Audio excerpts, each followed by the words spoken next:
Hola amigos, es un placer presentarles Virginia Tirado y vamos a hablar sobre Recruiter Enablement.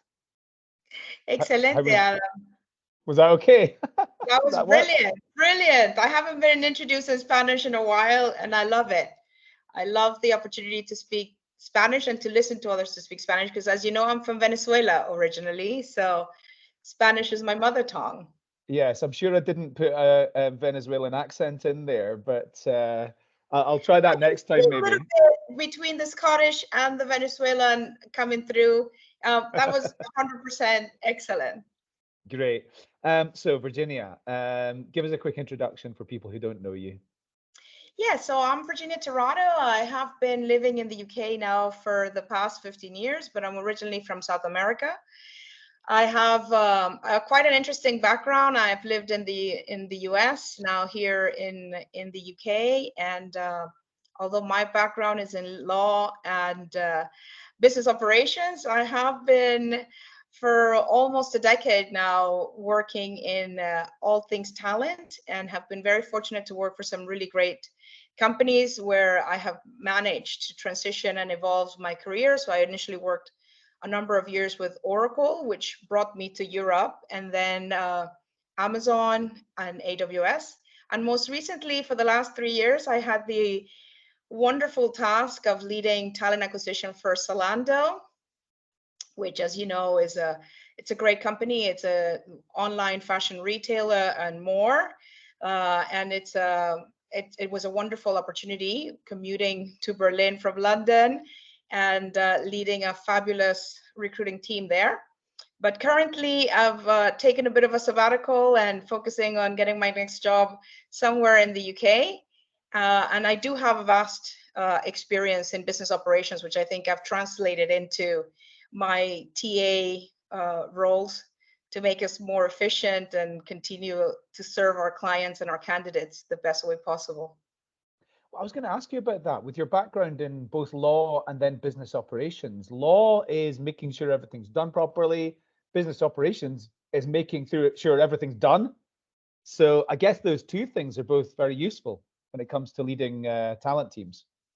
I think what I've taken from my law days is that, as I think a good lawyer gets paid not only to spot problems, but to find solutions. And I Yeah. think that when you train your brain into being solution oriented, that made it easier for me to transition into a business operations role, because it was about finding, thinking about what the problems were and how you solve them, right? So that you can become more efficient, or even if there wasn't a problem, how can you actually improve a situation that's already been addressed? Is there a better way of doing things, or are there things that you can perceive that can be a potential risk for the business that you should find ways to enable the business to do it without the risk? So a lot of risk and compliance and solutions around that. And then obviously the thing that I think I'm most excited about is really how I use those data skills that I developed in my business operations days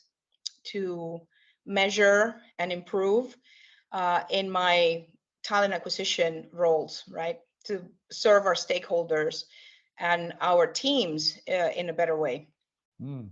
Okay, so talking about problems and solutions, let's move on to recruiter enablement. How would you describe recruiter enablement? What does that phrase mean to you?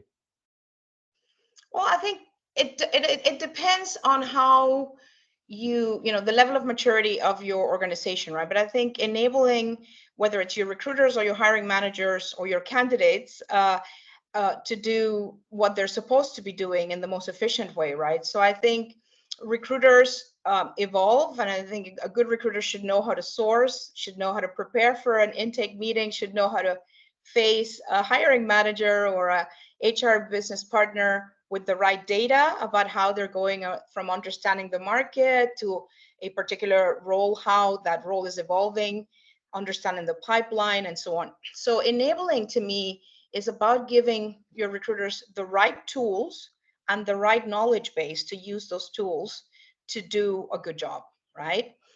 Making their lives easier so they can focus on the things that really matter and add value. Yes.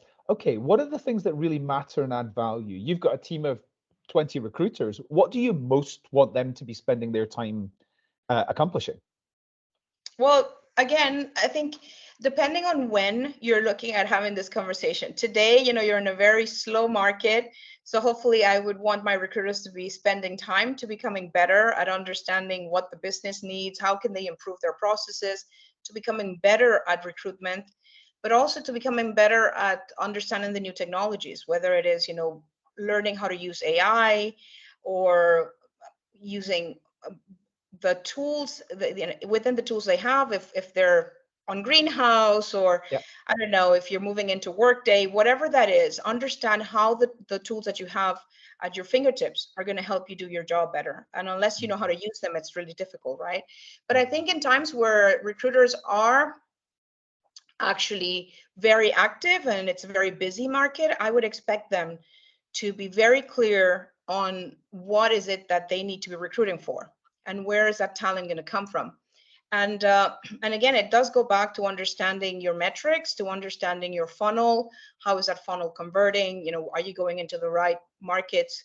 To understand where that talent needs to come from. What are the challenges the market presents? What are your competitors? Are you competitive when it comes to salaries? Are there other benefits and rewards if you're not the most competitive on the salary market, that you can offer?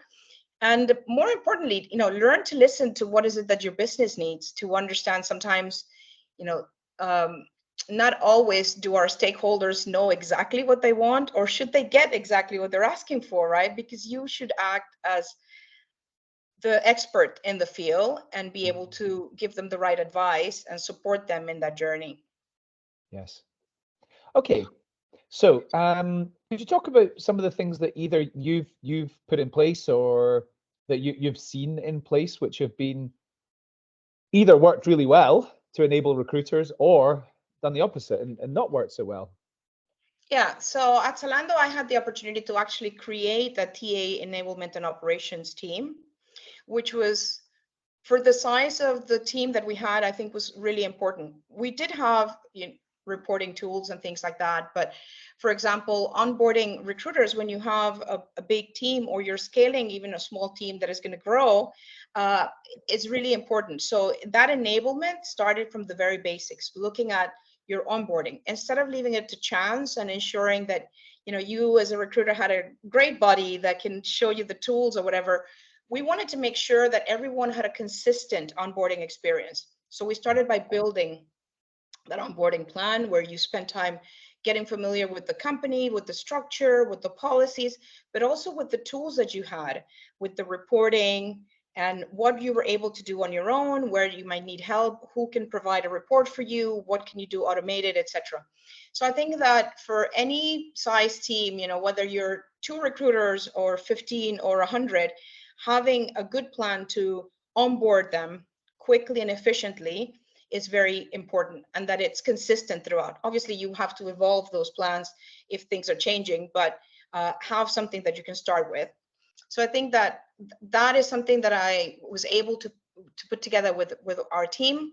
Also, making reporting easy for both our stakeholders and for the team. So if you have to spend hours being able to pull your KPIs or prepare for a status update meeting, and it just a lot of times dealing with data can be a little overwhelming if you're not used to it. So trying to simplify it and also train our recruiters in how to use some basic reporting that they can use to be prepared to have good conversations, productive conversations with their stakeholders. I think that was really important.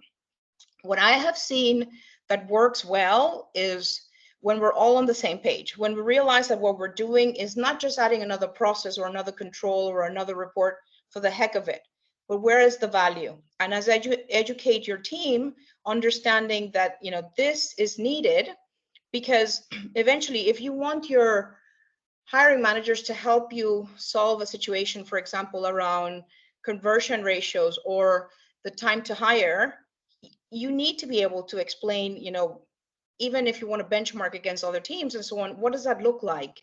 And it's not the same to say we have a problem with time to hire than it is to come in and say, hey, I've been working with this other team, and actually, they are able to get candidates through the process and get an offer within 2 weeks. and you're taking 4. So, you know, is there anything here we can work together on helping? So it's also about bringing the right accountability and ownership to the problem you're trying to solve. What doesn't work well is when you impose these changes without explaining or communicating or training, because then when you have recruiters that are already overwhelmed by managing a huge applicant queue and have all these other things, sometimes they see this as yet one more thing that is a task they need to do when they don't have the time. So if you can explain also for your stakeholders, you know, what is it that you're trying to achieve and how is this going to help and improve, I think it becomes much better and it's much easier. And then you can bring people on board, right? Like anything, it's who you bring on the journey with you, right? You can have the best reporting or the best enablement and so on, but if people don't believe or understand it, it's very difficult to make it effective. Yeah. That's been wonderful. Virginia, thank you very much for taking the time to join me today. I've really enjoyed listening to your insights, and I know that the listeners will as well, the viewers will as well. So thanks again, and Virginia, hasta la próxima. Gracias. Thank you for having me. See you soon. Take care.